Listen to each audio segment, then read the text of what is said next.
সবাইকে চিনি, কারা এগুলি করছেন আমরা সবাইকে চিনি। আমাদের সন্তানদেরকে আমরা দেখতে পারিনি, আমাদের বউ বাচ্চা পেলে আমরা ঘরের বাইরে ছিলাম।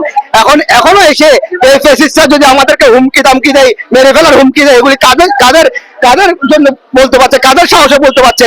আমরা হুঁশিয়ারি করে বলতে চাই, আমরা 17 বছর নির্যাতন নিপীড়নের পরে যারা ফেসিসদেরকে এখন আমাদের দলের কিছু লোক ফেসিসদেরকে জায়গা দিচ্ছে, তাদেরকে উদ্দেশ্য হুঁশিয়ারি করে বলতে চাই, তাদেরকে আমরা শক্ত হাতে প্রতিহত করবো, দাঁত ভাঙা জবাব দেবো আমরা। কারণ আমরা 17 বছরের নির্যাতন আমরা এগুলি ভুলে নেই। আমাদের সন্তানদেরকে আমরা দেখতে পারিনি, আমাদের বউ বাচ্চা পেলে আমরা ঘরের বাইরে ছিলাম।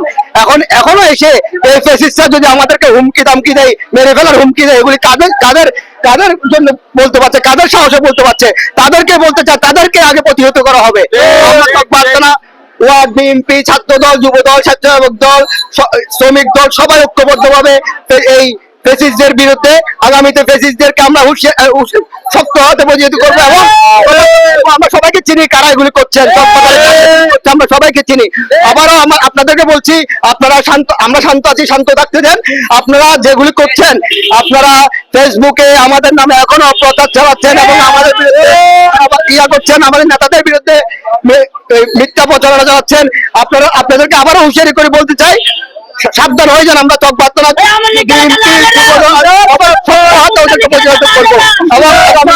আমরা সবাই ঐক্যবদ্ধভাবে আমরা সবাই একতাবদ্ধভাবে বিরুদ্ধে এই সমাজকে এই সন্ত্রাস মুক্ত, মাদক মুক্ত করে গড়ে তুলবে আশা ব্যক্ত করছি।